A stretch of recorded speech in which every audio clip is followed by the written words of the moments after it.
are live. So welcome. I just want to make sure my audio is actually working this time.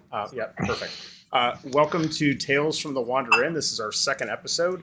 I'm Ray Emerly. I'm your host at ForceWorks One. I have the privilege of being the dungeon master for the Wandering players. With that, before we get started, if you are watching this, please engage in chat. We'll be taking a look at chat, answering any questions and so forth that come in. Feel free to share the stream. And if you do like it, please click and follow.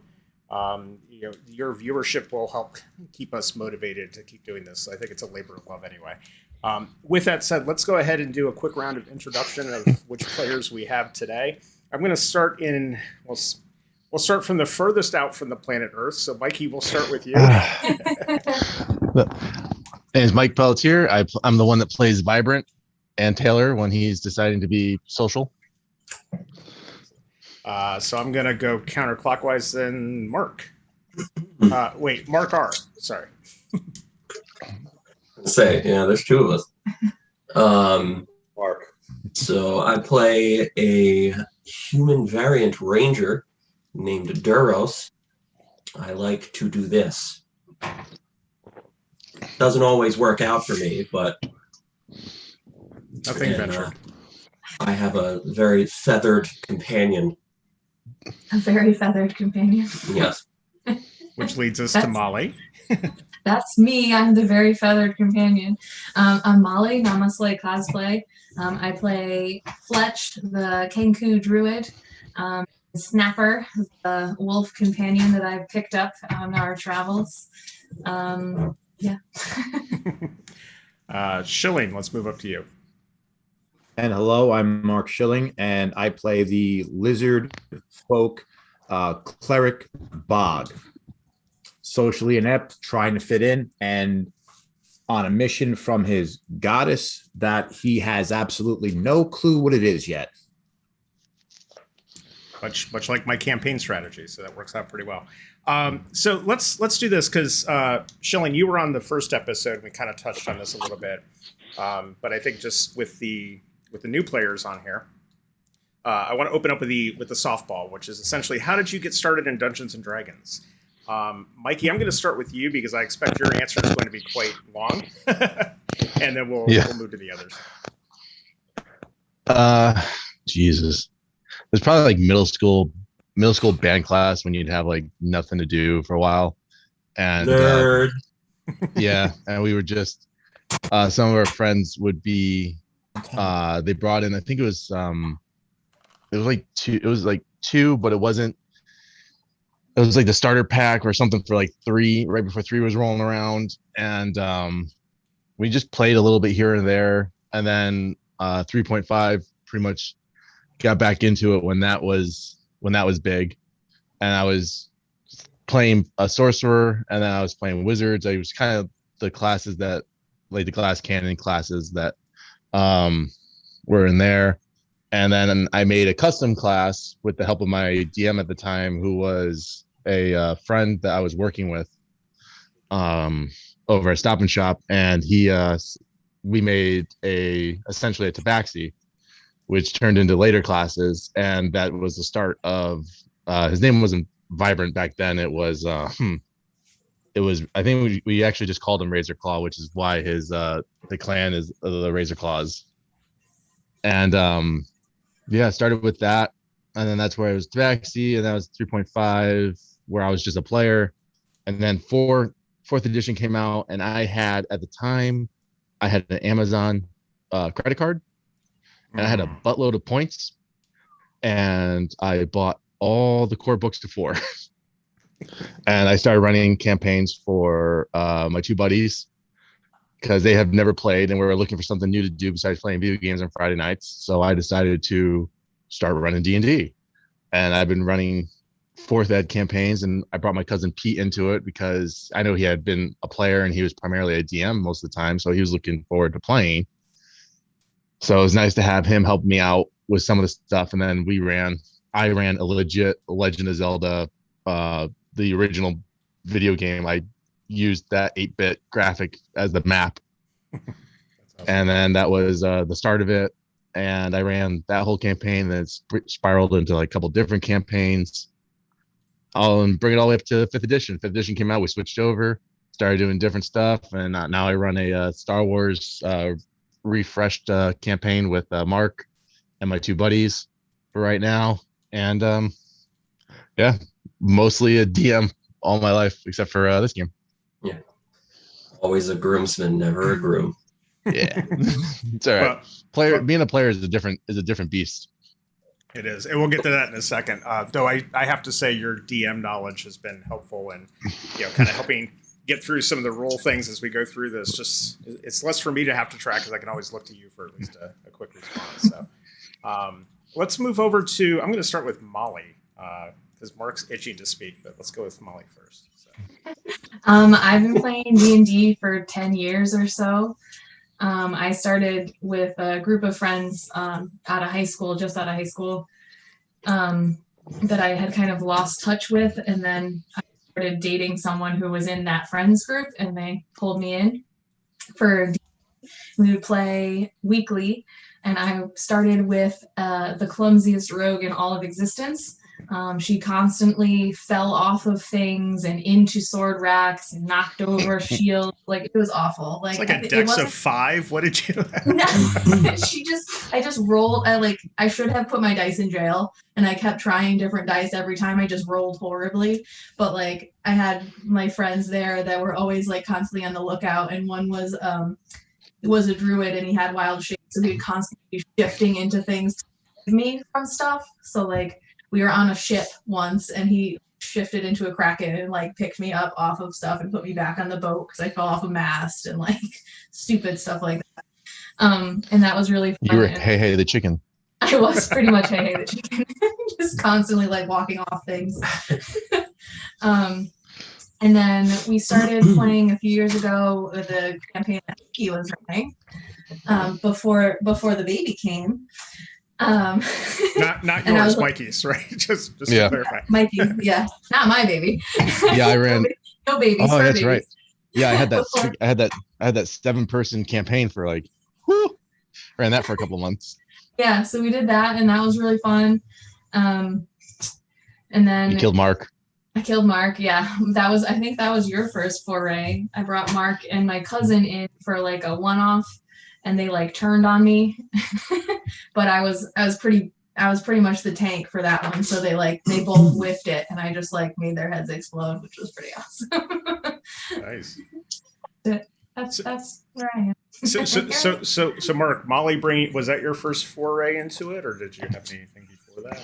So every friend group that I've ever really been a part of always played, and I considered myself too cool for it.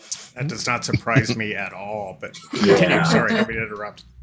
And then I got into dressing up like a superhero in my free time, and slowly kind of realized it was okay to be a nerd and to enjoy things. And I always said I would never be part of a campaign of it unless it was Star Wars based, because that's like my fandom. And but then Molly, she's kind of pretty, so as is Mikey. So it was really Mikey. So I played that once, and it wasn't awful. And then Mikey said he was going to do a Star Wars one, so I did that, and I just kind of like you, so I joined yours. Oh, thank you. I'm going to get all verklempt now that you said that, and I have it on record. It's recorded. Okay. Yep. So yeah. So Shilling, I want to kind of pull you in on this a little bit. So we talked about discovering Dungeons and Dragons, and I know you've got a long history with it. What's your favorite memory of D&D? Like, what stands out? Like, there's got to be something at some point that you're just like, yeah, that's the story I'm going to tell. I can see the wheels turning. Starting with the hard one. Well, FYI, while I think of the answer, actual friends, from non D&D places, not obviously you guys are friends, but your D&D players have been texting like, "Oh my God, we finally checked out your show. Like, that's so great. Like, da, da, da, da." And I'm like, "Well, hey, great. Like, text some questions in like the thing chat."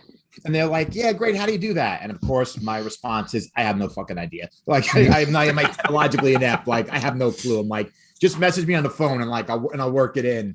I just have, I don't know. I mean, it's have a lot of like good stories. Kind of like things that happen like both in game and out of game, like together. In terms of like friendship.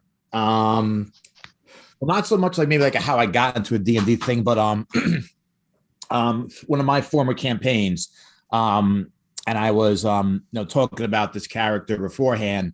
I was playing an air Gensai fighter, who later multi-classed into cleric, and I just took it as he's batshit loco, because it says whenever the wind blows, their personality changes. So I just ran with it. So his initial greeting was always his whole name. So he would say to you, "Hello, greetings about med. My name is Rajay Najee Nostradamus Nicodemus Van Exel Gallows Smythe. Gallows hyphen Smythe when putting quill to paper." Just because he knew his dad was a Gensai, but because they, disengaged from their, like human or subhuman demigod offspring. He found like all the rumored names his dad might have had, so he just took all of them. So I was loco, and he has this. They all have this ability, air Gensai, where they can like levitate things automatically, like the I was going to call it float. So I always had him do it like Haji from Johnny Quest. He'd be like, "Sim Sim Salabim." A guy who became a very good friend of mine through the game was playing an obnoxious barbarian, and he was our diplomat. Like, he did all the speaking in the game, had a charisma of like 6, but always rolled like 19s and nat 20s, whatnot, and always did things that pretty much broke the DM, our friend Max, in a funny way. And then one time we were just playing, and we're around the table, and we're on an airship, and he decided to just dive off at this griffin and try to like just grab it and mount it and subdue it. And he missed the dex check not to do it. And our DM like literally jumped up, like just grabbed like a whole bunch of dice. He's like, "Yes, I can finally kill you. I hate this character." And starts rolling. And I was just like, "It's a reaction. Sim Sim Salabim." I levitated back onto the ship. And like literally Max just took like all the dice, like banged the table. It was like, "Come on!" Like the DM screen fell, all the miniatures fell. It was hysterical. Like, he wasn't like legit pissed, but just the way it happened, like the whole table, like just like bust out laughing, So like those, that's why I can't wait to eventually get post-COVID. I get my second shot next Saturday. Around a few tables, because like doing this like over here is fun, but it's like stuff like that. It's when like the game mechanics mixed with the people mechanics, and it's just like everybody's like, laughing, and like it's just great. And then eventually everybody, like calms down, you get back into the adventure. But things like that are what I really love about playing the game, and that's probably my most recent great memory of it. So and a little long in the setup, but the payoff is worth it. Yeah, absolutely. And I'm looking forward to that too. I'm tired of drinking alone, if for no other reason than getting everybody back around the table. But Not drinking alone. We're here. We're drinking with you. virtually, cheers. Virtual day drinking. Yes. I have a story like that too, of the frustrating the DM so much that they're just like, I don't. And like, Ray, you're like really nice about things, but like, awfully lenient. My other DM was like, we walked into this throne room and all this stuff, and he's like, and you see this black glowing throne, and this other guy's like, "I sit on the throne." He's like, do you sit on the throne?" He's like, "Yeah, I sit on the throne." He's like, "Great, you're automatically dead, get out." Wow. Wow. He was so That's done. not nice. I didn't say he was nice. I said Ray is nice. When you Yeah. did like the character, he's like, you're out for the night. Like, go home, make a new character. You can come back next week, but I'm out. I'm done. Yeah, I'm out with this. Just you sat on Oh, the no. throne. Goodbye. No saving throws. It's funny because I don't like criticizing other DMs at all because everybody has their own styles and so forth. And part of it for me, the leniency is because a lot of it is what you do helps me to create the next part of the story, right? So sometimes you'll do things that I obviously did not plan for, but I'll never outright, I shouldn't say never. I've rarely outright just killed somebody for something like that. It's usually, well, that's going to take us down a different rabbit hole. Let's go and explore that. So I look at it, I'm lenient because I think it's fun because it keeps me on my toes and it's challenging for me. But I would have left the table if somebody did that to my character just because of an investment, that we. Well, they had been fighting about some other things as well, and it was like Ooh. that was a new character, and he was trying out some like personality and also some personal issue things. They were working them out on the table, and he just wouldn't have it. That's But a bad also, combination. Leave it at the door. 19-year-old men are not like known for their negotiating tactics. That's It's true. not really going to talk it out. Well, honestly, I know a lot of 30s and 40-year-old men who aren't known for those either. But yeah, I was going to say that the phrase 19-year-old man kind of seems a little. It's I an don't think that's a oxymoron. thing. All right. Yeah. So Mark, what about you? Do you so in your time playing so far, favorite memory character, anything like that pops in? We need before you go. I just interrupt you. We need like a disclaimer here because I was about to keep talking. Like we need like a original Mark, new Mark. So here's what I'll do. Old Mark. I'll call you Shilling. Let's just call you Shilling. Okay. Because I think it's There we go. And then we'll call Mark, and so. Yeah, because then we'd have to get into like a number system, and then one of us will be offended. New Mark, old Mark Square. Yeah. It's complicated.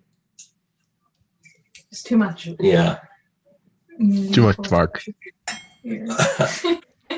Actually, so one of my favorite moments was the one-off I did in Mikey's game where we were given a storyline, me and her cousin, that we were actually working for a band of assassins, and we are to turn on them when we have the opportunity.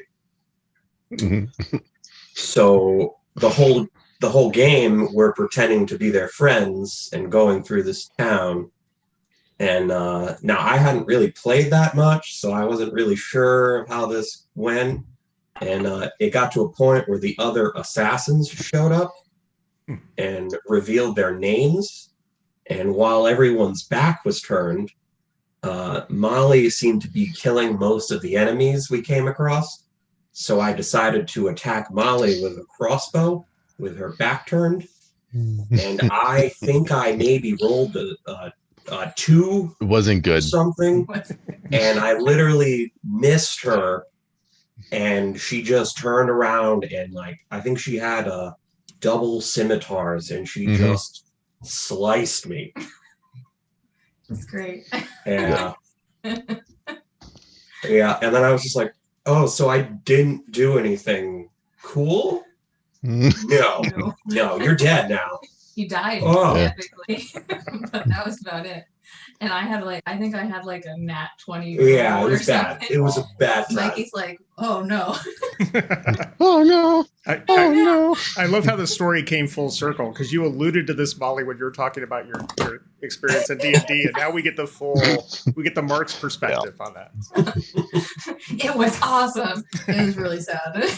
Yeah, but I had a good time and it was funny. And we were drinking. What were we drinking? Aperol Spritz. Yes. Oh, it's right. Yeah, you had those. Fancy stuff. My cousin, she's not German, but she had lived in Germany, and I hadn't seen her in like 10 years. So she's like, she's like, I'm coming to spend the weekend with you. I want to do everything that you do.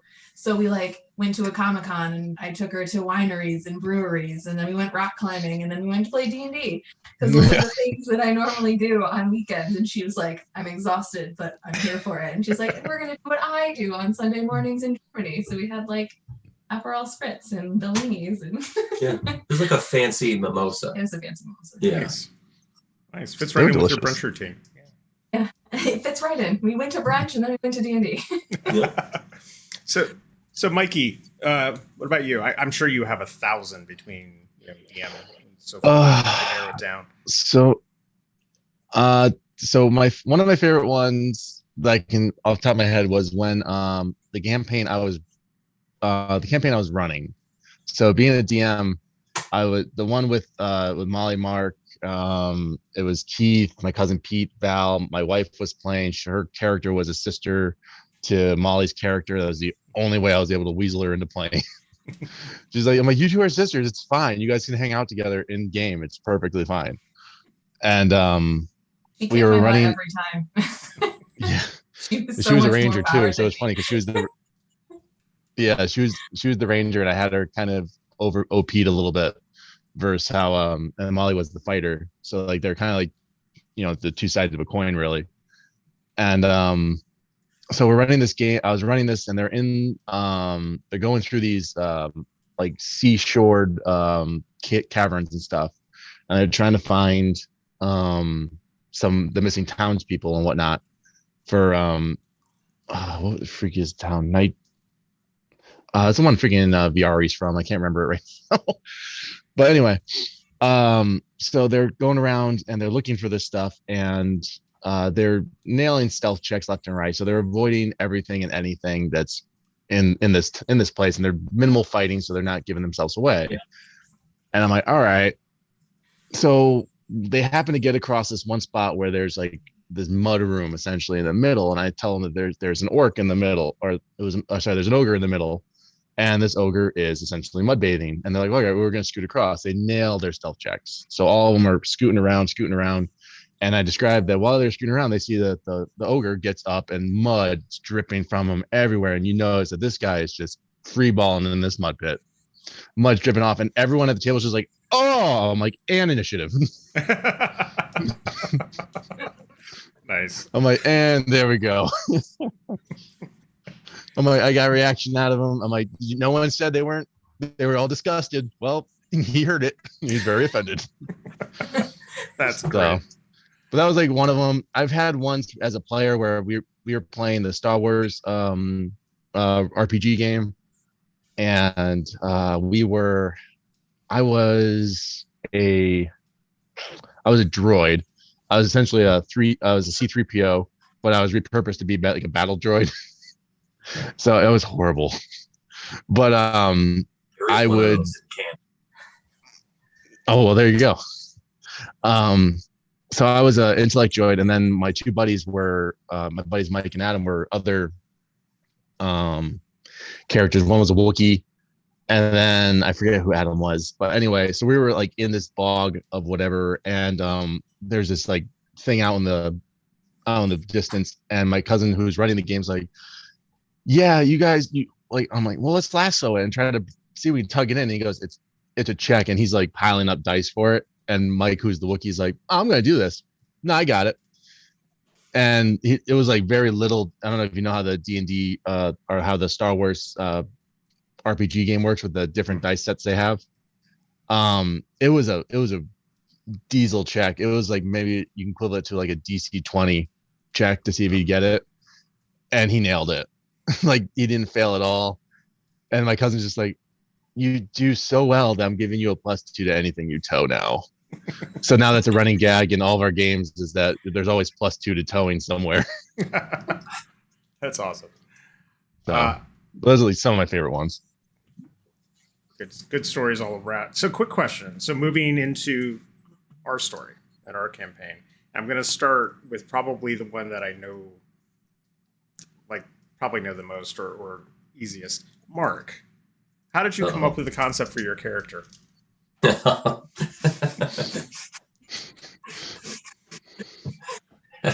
So I know you say you think you know, but I'm operating under assumptions, and I could have made an ass of myself. I realize that. So I asked Mike to help me out making my character, and I told him I wanted an archer that was like kind of beefy. And I was like, how do I do that? And because he had just actually, not to backtrack into another story, but there was a point in his Star Wars campaign where I remember like getting really into it. And it was when I actually started paying attention to the abilities that my character had. And I was able to use like a twinned power, and like I ended up decapitating 2 guys with my lightsaber as I threw it. Yep. And I was just like, oh. And so then I asked him to help me out, and he told me about how if you let us do variants, then I could do a feat right off the bat, and then told me about sharpshooter, and so then I had the stats decided, and I just threw the character together because I enjoy the show Arrow on the CW. No. No. Oh, mind What blown. character do you cosplay, Mark? I cosplay as the Green Arrow, completely different guy. Also from the CW show. Arrow. Also from the CW show Arrow. So this is going to hurt, but you could also put a predecessor on each of those of formerly on. So I just Formerly. Spoilers. Oh God. So with that, so there's a little bit of an interesting pairing going on with you and Fletch. So Molly, why don't you talk about where you came up with the idea of Fletch, and then let's talk a little bit about the dynamic between the two. So usually in D&D, I'm always like a sneaky rogue, or like a big beefy tank of a fighter of some kind, just because I like to do as much damage as possible. So you're Xena. I'm Xena. I want to be Xena all the time. As long as you're not Kevin Sorbo, we're fine. No peanuts. No, thank you. All set. So I wanted to do something different. I haven't really dabbled in spells and like any kind of that. So I was like, okay, let's go with that. And then just for the added bonus, I love ravens as an animal. So I was doing research about different classes, and I'm like, oh my God, they have raven folk and like Kenku and like all this thing. So I started doing research on Kenku, and I was like, oh my God, they don't talk. They kind of just mimic and like make sounds, and they parrot. So like, how would we do that for a spellcaster? It's like, is it what they hear, and how, like, because they're expert forgers. And then of course, like looking into Kenku, they're usually like rogues and sneaky and like stabby whatever. And I'm like, nope, go with my druid. Just completely contrary. I was like, should have went with bard, should have went with a sneaky rogue. Yeah. No, of course not. Next character is probably going to be a bard, just to be super obnoxious and fun. But I was like, I'm going to make this work. And then I had seen, I don't know if it's Acquisitions Incorporated, but they have Kiri the Kenku. That's Critical Role. Yeah. Yeah, Critical Role. So I had stumbled across something, and I was just like, oh, look at little Kiri, so cute. But like, she was a baby and like silly. And I was like, okay, I'm not gonna be a baby. And then I was like, what happened to her to make her the way that she is? And then I was like, okay, so she's just wandering around, like she needs some reason to do whatever. So that's why I just glommed on to Duros. Yes. In Han Solo and Chewbacca fashion. Yeah. So I'm Chewie in this situation. Yes. I can understand her on occasion. But it's really not. He kind of just misinterprets her on purpose for whatever bad English. Yeah. Whatever he wants to say. If I say that nobody else understands, he's just like, oh, she doesn't like you. And then she'll just be like, and then be like, I don't like you either. And I actually like that dynamic, because when you guys sent me the backgrounds for it, I was like, oh, there's very much a Han and Chewie element. But I do like the fact that it's not quite the same, right? It's not a ripoff. It really is what Mark wants to hear. Because I know where you're going, and I look at Mark's, like what Mark states, and I'm like, that's not okay. Well, we're just gonna go with it. We're just gonna sure. That's why every once in a while she'll just like turn around and just like peck him. This is where art imitates life, I think. Yeah. And then he uses my feathers that come off. I give him feathers for fletchings for his arrows, which is why he calls me Fletch, because when he asked me what my name was, he couldn't pronounce it and just called me Fletch. So speaking of Fletch, and Mikey, I'll get back to you in a second. But speaking of Fletch, so Fletch has kind of found a new friend with Mr. Bog, it seems a little bit. So yeah, socially inept stick together. Yeah. So Shilling, let's from your from Bog's perspective, can you talk a little bit about that dynamic that's developing with Fletch, and what Bog sees in Fletch that's kind of kindred spirit? Yeah, it's funny. Bog, when I made up the character, I had read everyone's. Well, you didn't have character bios up, but I looked at what everybody was playing. And like the first session, I said it in the other show. Besides, like playing with my beard constantly because I made the mistake thinking that Randy Savage did that as well. But I was like, oh, wrong wrestler. That's Jim Neidhart. Like I was actually scared shitless because I'm like, all right, this is like an audition. Like Ray, no one else from anywhere, in game or out of game. I wanted to do this creative kind of character, but I didn't want it to be like it was forcing, the square peg in the round hole. Even though if they ever needed to, that's exactly what Bog would do. Like, just keep hitting it, it'll work. But I just let it develop organically. And it's funny, I'm not dodging a question, but I was actually, for my other campaign that we never continued with the COVID, I was actually thinking of doing a Kenku bard, but when he cast Vicious Mockery, I was gonna have like on record like the Woody Woodpecker laugh because I can't do it, but when he pecks. But I was like, no. And I looked it up and I was like, they have a Kenku already. All right, throw that character out. So what are the odds? I know, right? I was like, are you kidding me? Like, out of all the characters, like they have a Kenku. I'm like, well, back to the drawing board. So first of all, I was glad everybody liked Bog and kind of cracked up after I started doing the voice. But Bog is, again, I think I use the expression like a Great Dane puppy. He doesn't have emotions, but he definitely has more than other lizard men.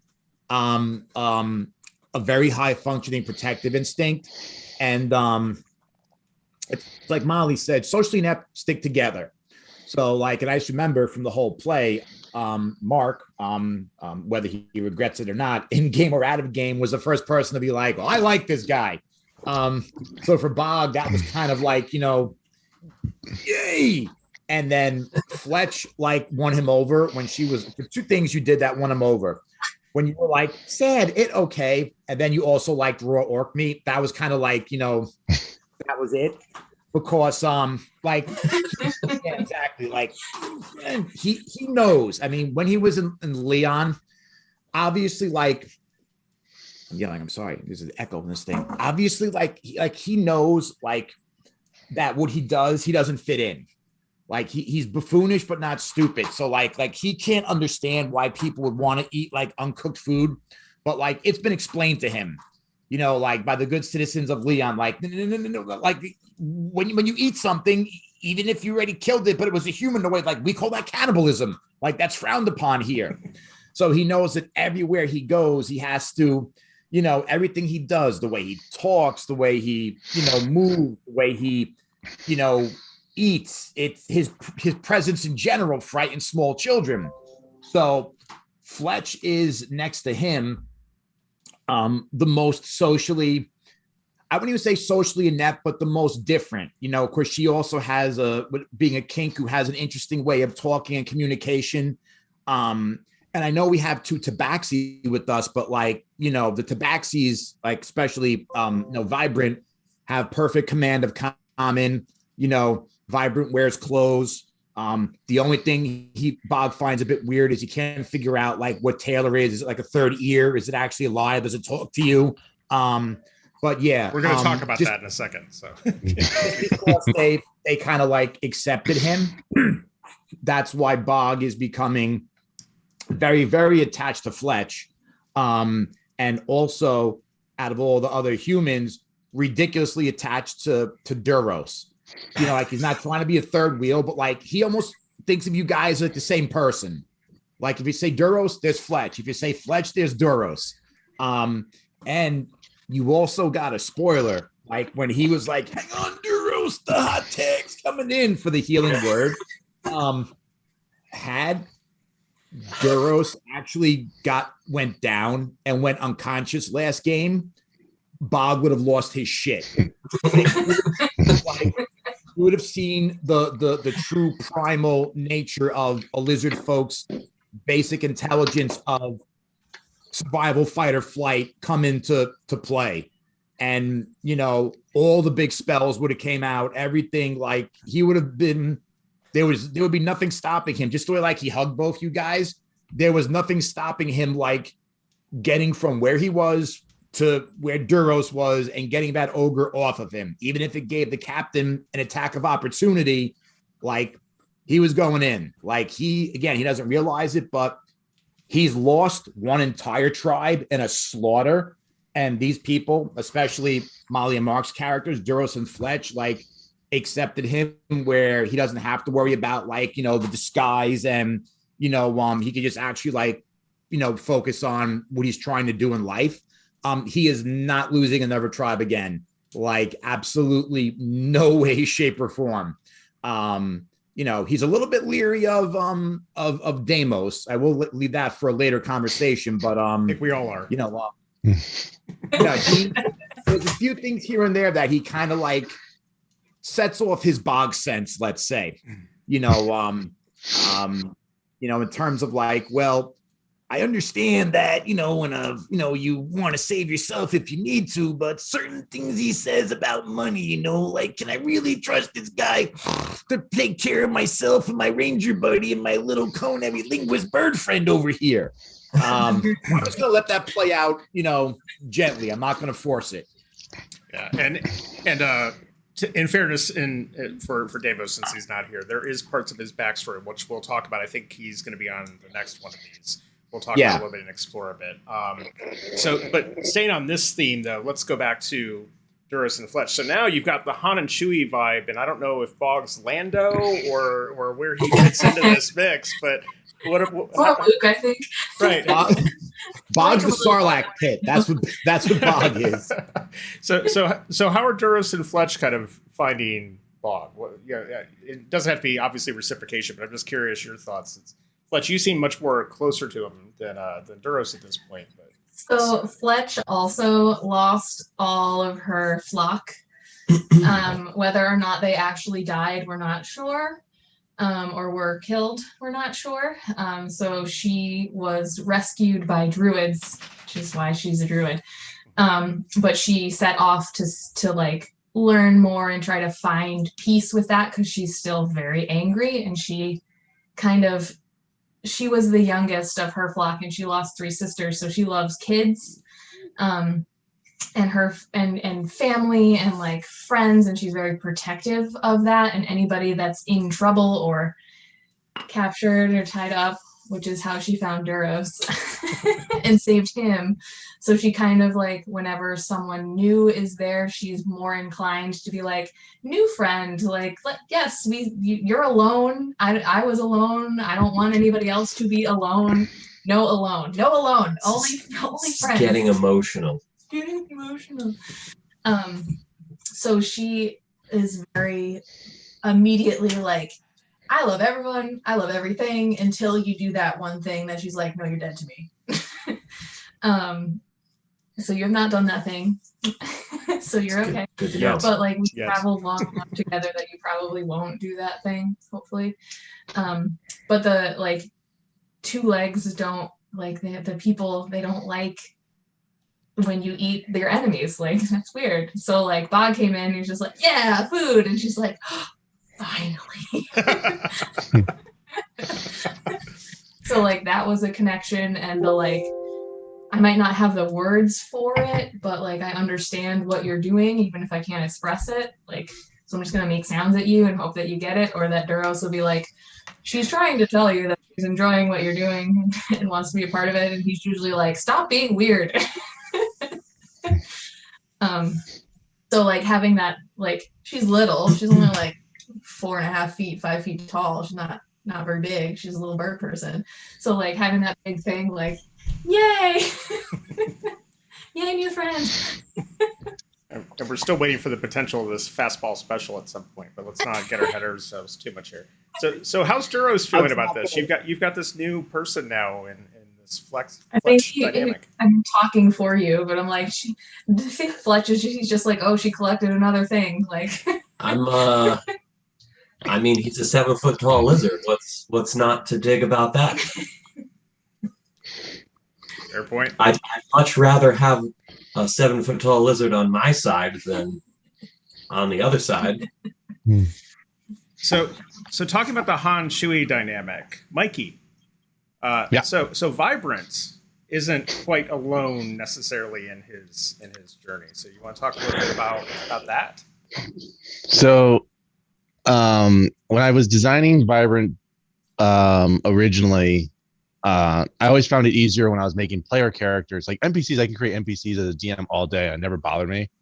But when I was making player characters, I always found it hard to role play like something that was like completely random. So I like to do the thing where I put a little bit of myself into a character. And I have ADD and I'm dyslexic to hell. And I find it when I'm trying to figure things out, I talk to myself or like I talk out loud. And being Tabaxi, one of the quirks I rolled was that my tail has tendencies to give my inner thoughts away. So I decided to play on that to have Taylor be more of a kind of like a co-symbiont thing where he's given away my inner thoughts, but I'm talking to him like as I would I'm talking to myself essentially. But it's not crazy when talking to Taylor. It's fine. There's a thing, but that makes sense. Yeah. So I started playing him that way, and over the course of it, it turned into Taylor's been my buddy, and my character's been alone, wandering and in and out of places, getting, working at. You'll find out when we get to it, if we talk with him or whatever. He's been to monasteries, he's been with monks, he's traveled since he's left his clan. And he's been alone for 7 years. So it's almost a Wilson scenario why he always talks to his tail. He's alone. That's the only thing he's ever had for comfort. And that's who he's been talking to. So he's used to it. So it's not crazy to him.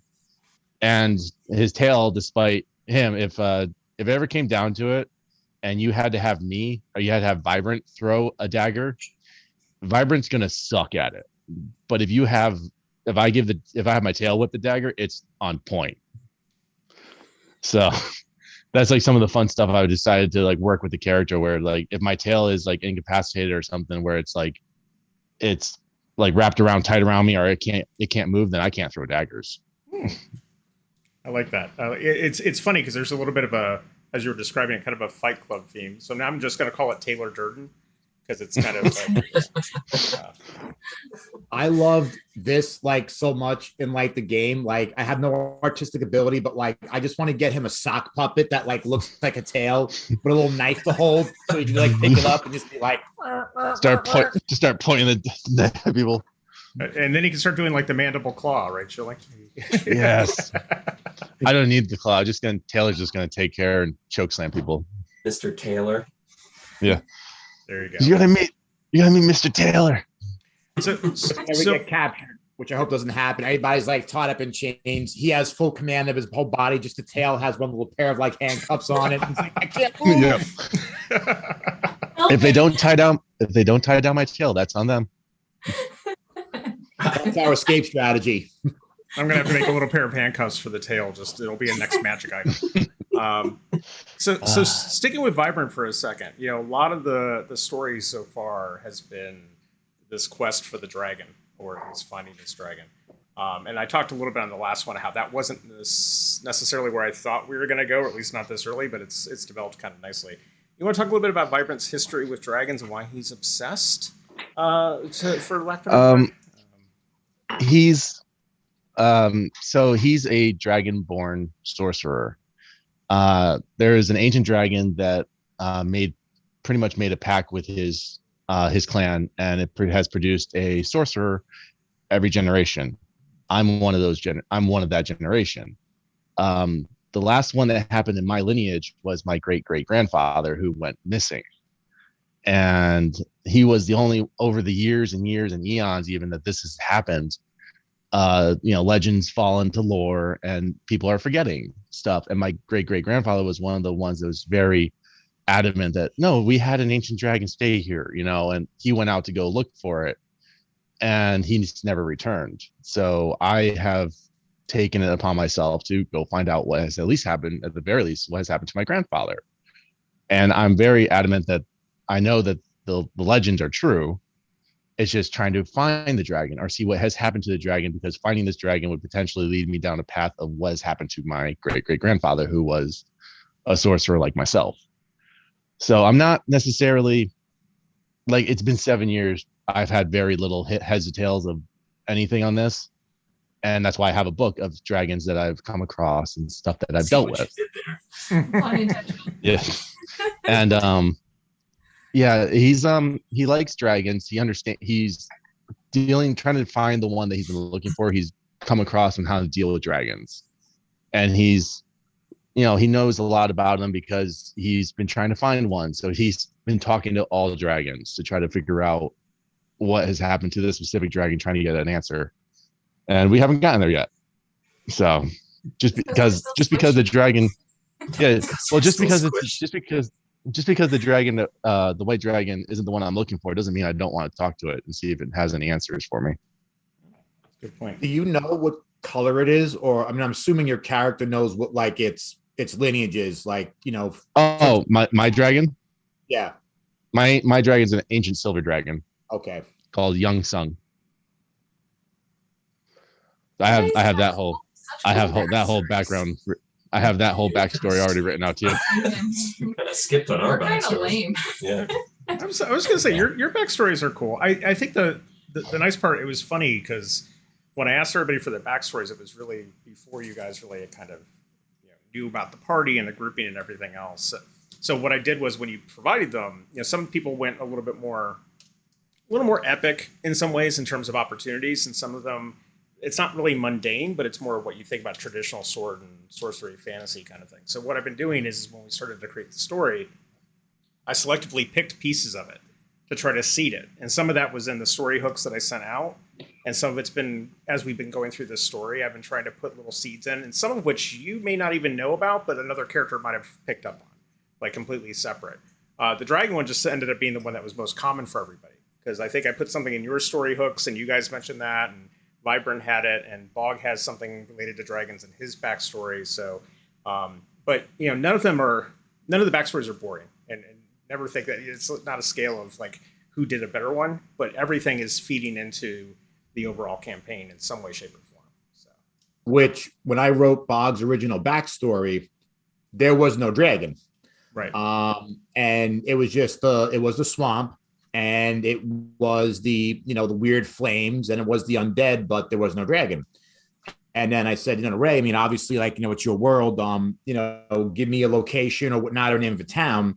So he gave me this actual game history, and I'm reading of it. Okay, Mirror Dead Man, that works. And then there was this black dragon, that had inhabited the swamp. And I'm like, oh, that works. And then, again, not being able to read anybody's backstories, like, meeting you guys and finding out that you're all looking for this white dragon. I was like, oh, this is interesting. Like, this is going to blend and work. If you're familiar with the whole story of the Memory of Dnd, like you read the whole thing that you sent me on that. Mm-hmm. It gets worse about Varagahantha, but I'll just keep that on the wraps for now. But yeah, there's more bad news about Varagahantha that he hasn't said yet. Oh, I'm sure. and okay. Go ahead, Mikey. Sorry. I was gonna say, from what he just said, we know it's an ancient black dragon, so Taylor would be like assuming there's a buttload more bad stuff about that dragon than we have just heard yet. So, well, and it gives me a lot to play with too. And so, talking about like the dragon, you guys have concluded, or at least come to the conclusion of the Mountain's Toe gold mine. You've rescued the dwarves, you've cleared the orcs, you've gotten your reward. And so the next time we find each other, which will be next week, we're going to be venturing into the mountains finally on the other side of the mine and getting closer to the dragon. So there'll be some interesting things coming from that, and I'm going to try to do some group skill challenges for the encounters, which we haven't really done yet. But there's going to be, well, I don't want to spoil it. You'll see when it happens. But so something. It's something like that. So the way I do group skill challenges, essentially, especially, it works well for like wilderness encounters and chase scenes and those kind of things, that, like, to make travel a bit more interesting. But since you're heading into the mountains, it's going to be much more treacherous terrain, right? And it's going to get much colder really quick and that kind of thing. So some of the skill challenges will be looking at characters who have survival or nature, those kind of things, to be able to pick up on, is there an avalanche? Is this ice bridge easy to cross? Oh, here's signs of an orc war party, those kind of things. And then depending on how the group checks work out, determines then what happens. Like, do you avoid it? Do you detect it in time to move around it? If you move around it, what's the delay? Or if you go through it, what happens? So it's going to be kind of puzzle-esque, but it's really more of, it's not just going to be your role individually that's going to decide it. It's going to be collectively. So you guys will bring each other up and you'll bring each other down as we work through it. So it'll be interesting to see how that plays out. With that said, from a campaign story perspective, and Mark, I'm going to start with you. What surprised you so far the most in our story? Or what have you enjoyed the most? One of the two, surprised or enjoyed, just as the way our story has been developing.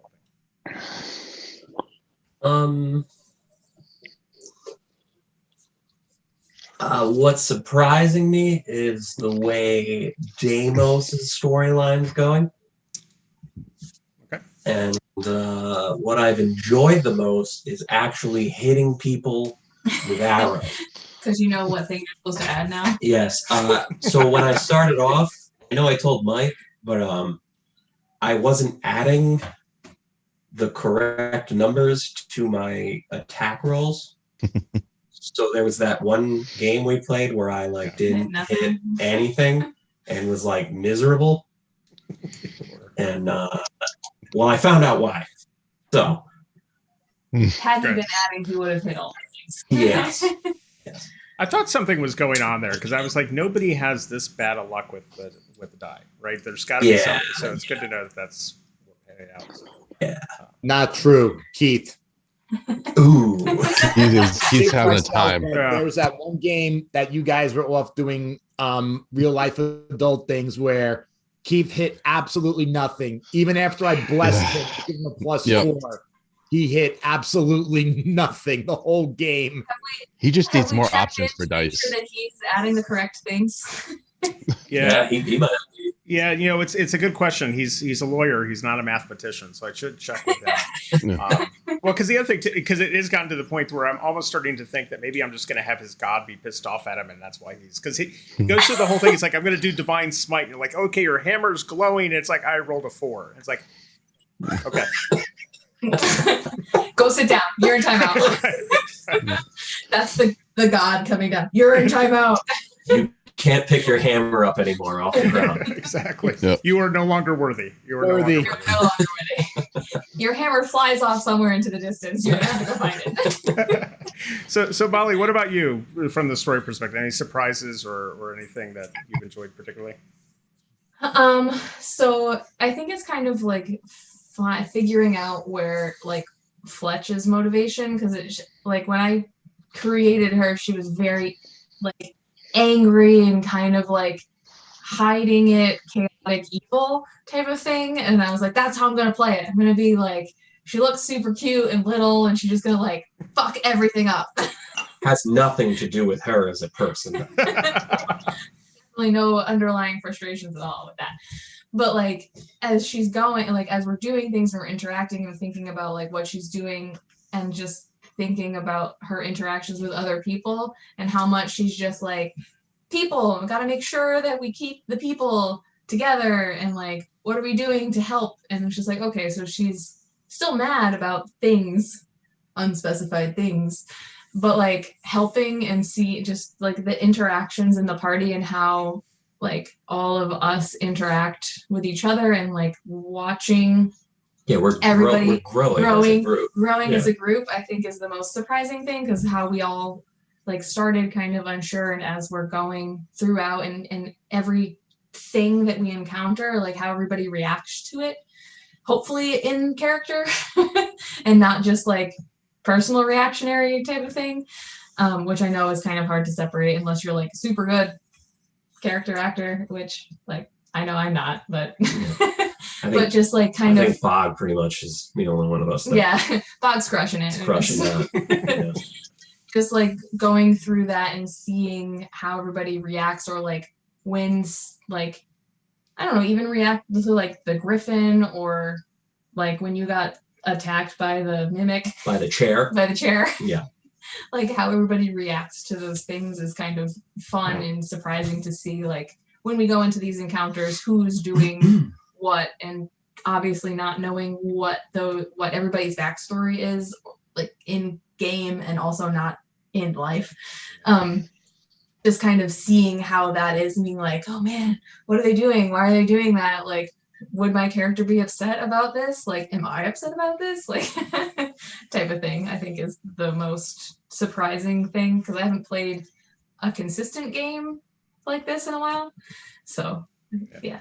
And it's been fun for me because your comment about growing up together. Like the last session, I thought was like we're starting to hit a stride, or at least a part of one. Like people knew their roles, people were their characters are feeling more comfortable. We still got a ways to go. It will always change and evolve, and I'm sure the dynamic will continue to shift. But the first several sessions were definitely kind of feeling things out, very tentative, and it takes a while to start to gel as a group. And I think the majority of the group is starting to gel. I still think we have some pockets that we're going to have to squeeze in a little bit more, but it's been fun for me because as we write the story, that's the rewarding part, right? Because then I see you guys getting into it, enjoying it, the banter, and so forth. But I definitely noticed in the last session, I walked away from that. I probably had a smile on my face for a few hours because I just felt like we were starting to get a rhythm, and it was a lot of fun. Not gonna lie, I felt super useless the last one. I'm like, I can't do anything. It's in the back, and I'm like growing vines and stuff. Like I don't know. And then Mark's like, you did some good stuff. You like ensnared and stuff. And I'm like, I'm just lame. I'm just like this little thing in the back that's like. Because you're used to playing as I'm used to being a tank. So like being that person in the back that's like create vines. I'm like, I'm poison ivy basically at this point. I'm like, I'm throwing flame, throwing vines. Like I don't know what I'm doing. Well, keep in mind we're going to be we will be, since we're going to the mountains. We'll be outside now, right? So it's also a different thing. Like setting and location. Like inside a mine is very limiting for nature-based characters in many ways, right? So that's the other thing I want to try to make sure we balance is the range of encounters. I don't want everything to be a dungeon crawl, right? I don't want everything to be inside a cave and limited. It's gotta, let's do some things in the mountains. Let's do some things in the water. I want to go to the swamp at some point in time. It may not be anytime in the near future, but that'll be fun. It'll be a different kind of challenge. So. If we ever do a water-based campaign, I would really like to be a water-based creature. I saw those mermaid stats. Like to murder some folks. It's a mermaid. That'll be fun. So Bob, what about you? Anything surprising you so far? Hey, Mikey, I think we're getting a little hammering on the background, maybe. Yeah, that was the wife was putting some paint cans back together. Okay. Just making sure it wasn't me. Normally there's a technical issue. It's me. I'm more or less surprised. I'm happy, but also surprised that Bog turned out so well. And like everybody kind of liked him. Again, being like, the newbie to the fellowship, so to speak, of everybody playing. And the order. Yes, the order. Just like, I guess kind of like everybody said it already, like how like smoothly things are like gelling. How like even without being able to read everyone's character backstories, because I'm like a true nerd. Like, I multi-classed in high school. I was an athlete and a nerd. I like, want to know everything about it and like get like the backstories and info. Like I can flip it off, not to metagame it, but even without that knowledge, like I didn't make the square peg for the round hole. Like Bog was able to, find his way in like without forcing anything, just like, that's them. And also just the way the balance between your DMing skills and the way you run a campaign and how everybody else chimes in, whatnot. It's I'm just really again surprised, but also in a happy way that just looks like on my dog who's sleeping as usual over in the corner. That it worked out so well, like it just kind of like has like a really good flow to it, and I must watch like clips of our show when Twitter decides or Twitch decides to work for me. It's like we get like 100 views in a week, at least 10 of them are me. But okay, drive the stats up. It's like I think it's like you and Molly both said, like I just walk around like smiling the whole day, like that was freaking awesome. And I'm happy he's still alive, which is good. Because like Molly, I have shifted in the past from characters who were a tank to like a spellcasting class, and I'm like, oh shit. I'm like, I can't do anything. It's like now I can't do anything. It's like my armor class and hit points are so low. Like I step on like a broken piece of glass and a mosquito bite, and I'm dead.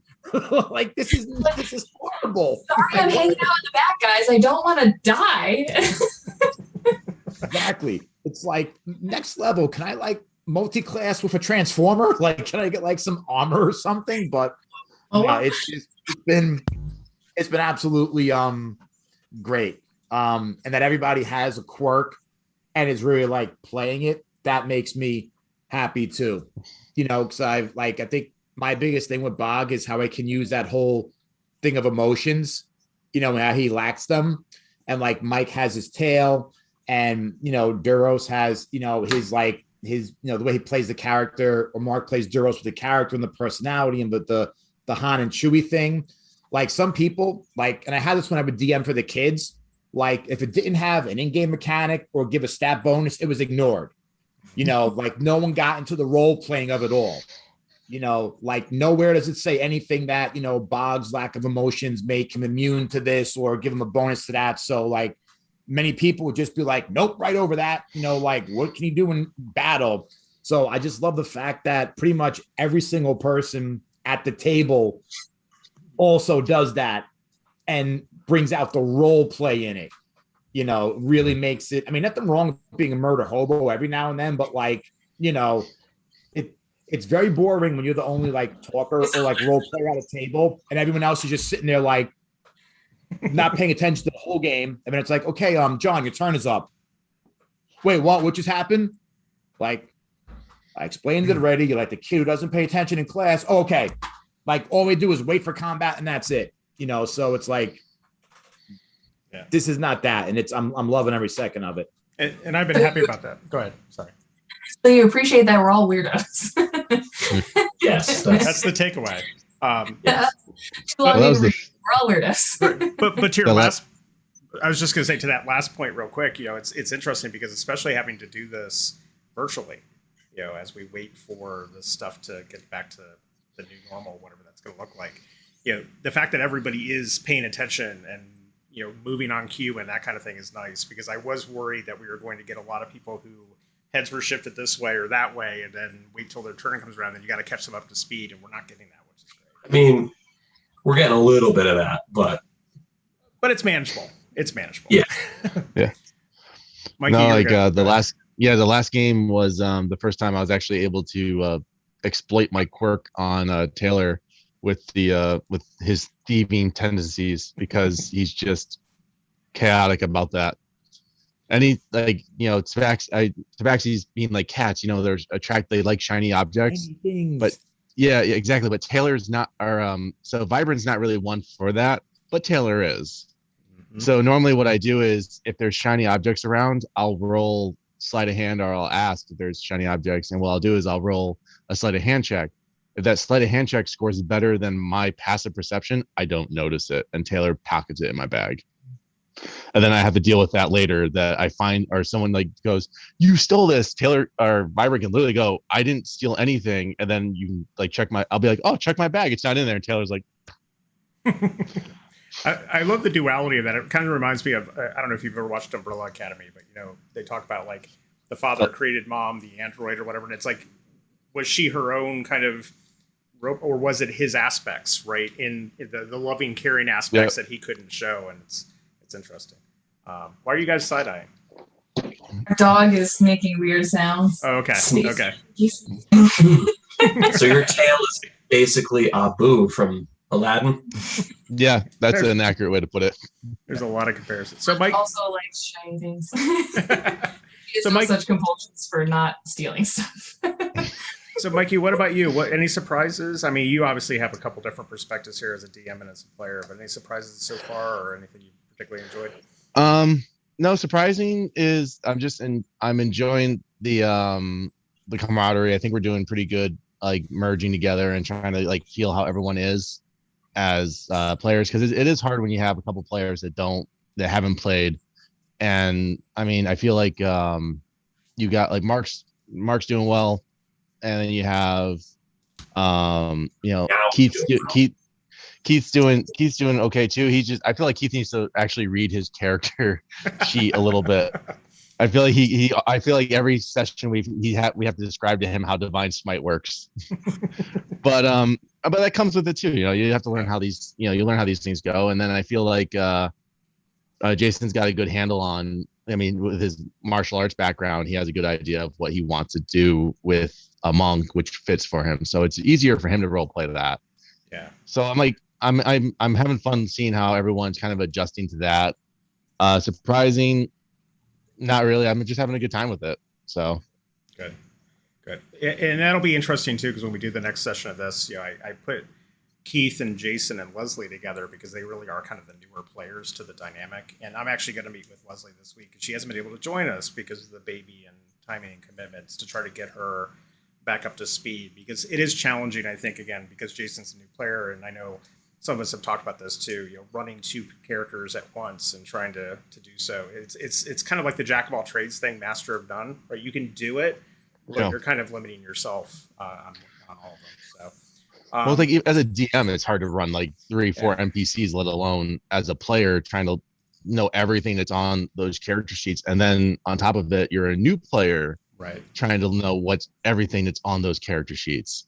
And somebody else's player too, because you don't know what works they're envisioning, or like how they think they would play, what that would be. Like you can't embody that other person and how they would do stuff too. And that's part of the challenge too, because one of the reasons, like when you guys had to be away, it worked out narratively to split the party, but especially when you have a character who the player can't be at the table for some period of time. And I know if you watch some of the other streams like Crit Roll and whatever, they'll play like Yasha if she has to go away for a shoot or whatever, or if Ashley Johnson's gone, that kind of thing. But the reality is anything that becomes developmental to the character, you don't really want that to play out if the player's not there, right? It just doesn't make any sense. So it really just becomes kind of I'll roll the die if they want to pick a lock, or I'll roll the die for a combat, but you're not developing anything. And the challenge for me too is because I'm a big proponent of the milestone leveling, because there's a time and a place for the XP mathematics, and there's a reward based system there that works for some people. But since I focus more on the narrative and the role play, I like the milestone because I can keep everybody at the same pace, and it also takes away some of the contention of, well, who got that kill and who did this and who did better, and everybody's just kind of growing the same. That works well if you have at least some level of consistency. But if you have inconsistency, suddenly you have a player who is level 2 who now finds themselves at level 4, and it's kind of like playing an MMO or something. You're like, what do I do with all these new things that I just got access to that I haven't had a chance to play with? So there's too many spells. We got to work through that a bit. So we're getting up on time, but I wanted one last question before we get to closing thoughts. And I asked this question on the last one. I had some fun with it with Schilling and with Keith. But so if your character had a theme song, and I know we talked about this a little bit in our side chats before, what would it be? And I'm going to go with Duros first. What would Duros's theme song be, or theme music? Oh boy.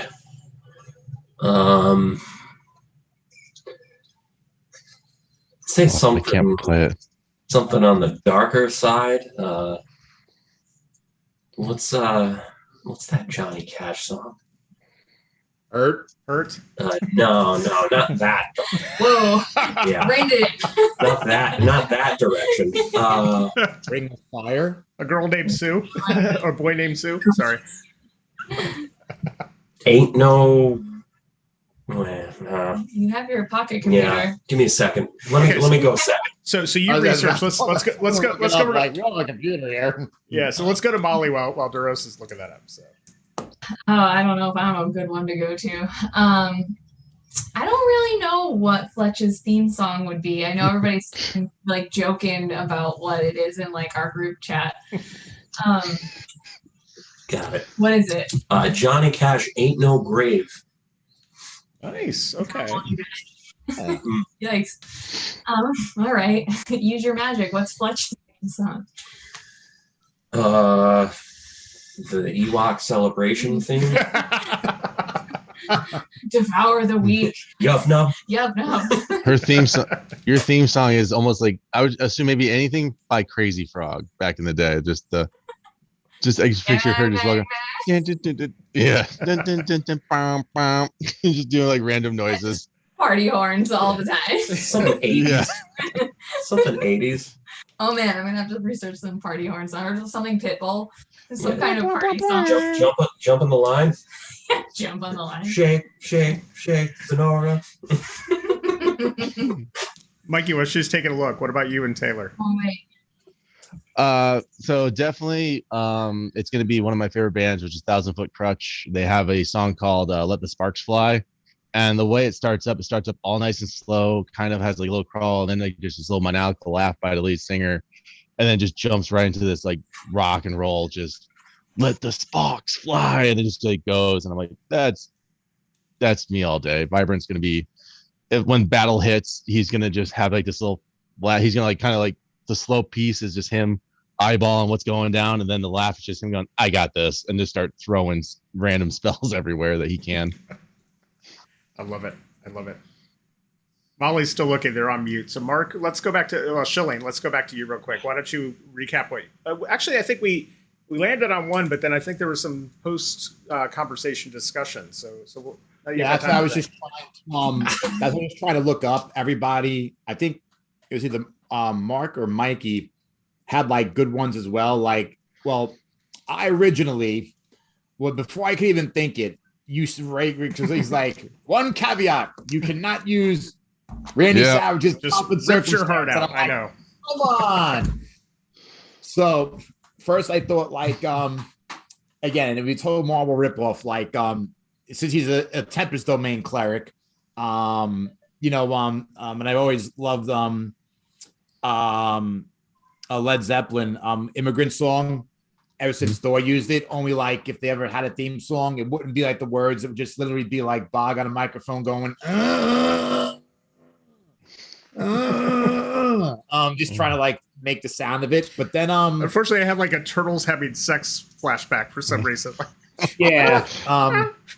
So I originally went with the beginning of the having late 70s or early 80s, like the Hanna-Barbera Godzilla cartoon. The initial theme song of him coming up from the water. Nice. I thought that was one we settled on, but I can't even scroll back far enough in the chat. I don't know if someone else found that remembers what they said, Mikey or I said I need a hero, and my joke. My joke on that my joke on that was when Thor Ragnarok used Immigrant Song. Someone had replaced Immigrant Song with I Need a Hero, and it was flawless, and it made me laugh. And the whole time, like, I can picture Bog like going in there just like with the little cracks in the song, just whipping his head around and just biting people. See, I can appreciate that now you explained it, because they tried to make that Sting's theme song like back in wrestling days. So I was like, I hate that song because of that. And even worse, it was Crow Sting. So it was like, really? It's like, no, like doesn't work. And then I think it had to be you, Mark. You were Molly. Like, what did you say? It was Johnny Cash? No, in the chat. For Bog? In the chat? Oh, yeah. In the chat. Yeah, oh, I don't think I said anything. I think he was confused. Yeah, he was confused about. Yeah, we definitely missed something. So speaking, someone else mentioned the song that wasn't the Godzilla thing, and I'm like, oh, that worked. Well, I know I popped in chat and I said Danger Zone was Was That was my it. original. That was it. That's definitely that has me thinking about whether the Godzilla or not. Like that would definitely, you know, Like Bog steps in, you hear dun dun dun dun dun dun dun dun dun. He's just going and starts chomping on people. Or have him do the Archer thing. Where he's like, Fletch, what? We're in the danger zone. You know, just What?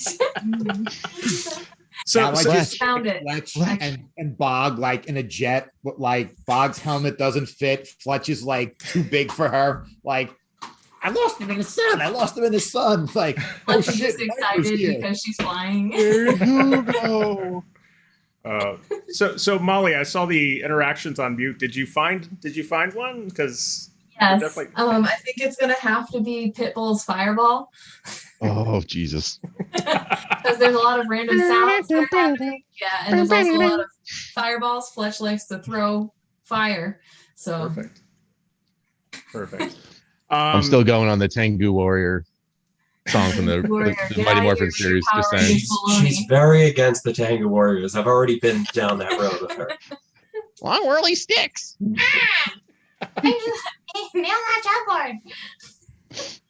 So we're about at the top of our time, but I do want to have everybody like have an opportunity to do like a kind of a closing thought. So Mikey, why don't we start with you? Any last things that you wanted to convey or say before we wrap up? No, I just hope everyone's watching, just give us some time to get in our stride, and we're all having fun. We've been friends, a lot of us been friends a while, got new friends coming in, and hoping that when all this loosens up, we can play together and really have some fun at the table. Amen. Molly?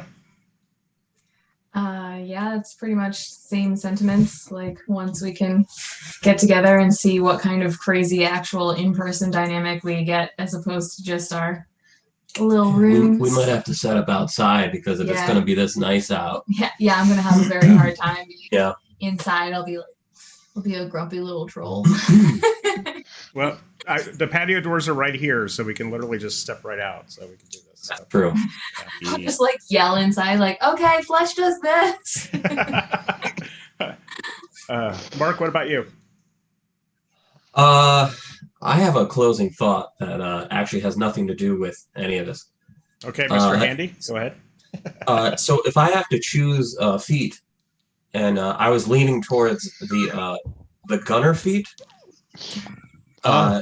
does that mean that I can shoot my bow at close range with no disadvantage? I think it does, but I have to double check if it's ranged weapons or if it's strictly for guns. See, that's what I'm curious about. Yeah, so hang on. So we're going to look this up live on D&D. Yeah. Was that one of the ones I sent you? Was that one of the ones I sent you, bud? Yeah. I think if I send it to you, I specifically sent it to you because I thought it was for all ranged weapons, even though it does say gunner. It does give him proficiency with firearms, but it doesn't say the other part of it's not firearms. Oh, right. This is from Tasha's. Tasha's came up with new feats, right? Okay. Yep. Right. Yep. You have quick hand, keen eye when employing firearms. Okay.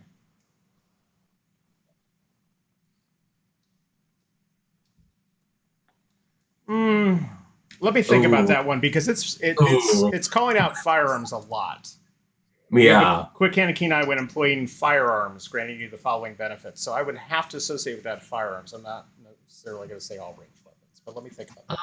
Okay. All right. That's fair. I was just curious. I'm going to be a little more literal. So I give and I take, but I'll follow up with you. But I do think that's going to be more specific to firearms. Okay. Fair enough. Anything else from you? I just like fighting stuff. Let's do more of that. Okay, I can do that. Mark follows on the murder hobo side of life. Mark is a murder hobo. Murder hobo. So, and actually, one thing, just real quick too, as we were talking about getting back together at some point post whatever. Once we get back to kind of the con scene, and I'm going to do this in case Yakko or Virgie are listening or anything like that. Maybe we could do like a live one of these at a show or whatever, like a live session. That might be cool. It works well for Ack Inc. Yeah. In costume even. So that'll be uncomfortable. Mikey's going to put on his cat makeup. I will make an animatronic Kenku face and creepy feet.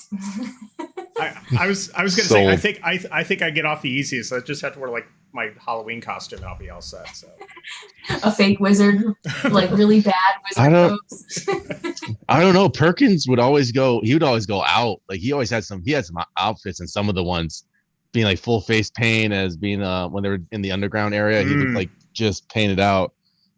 I got to be careful now though, because I go back to that episode of Community where they actually played D&D and they did the which is not available to stream anymore. Exactly because of that. Because of that reason. So the drow, dark elves.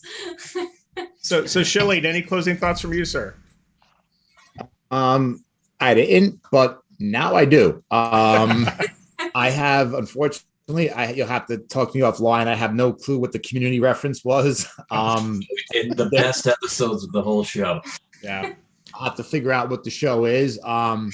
My biggest concern was, or closing thought was, I just want to play in person, and like everybody like is gonna. Our biggest argument will be like who makes the best pizza, and like having like these great, like things. And then you guys mentioned dressing up in costume. I'm 5'9" standing on a phone book.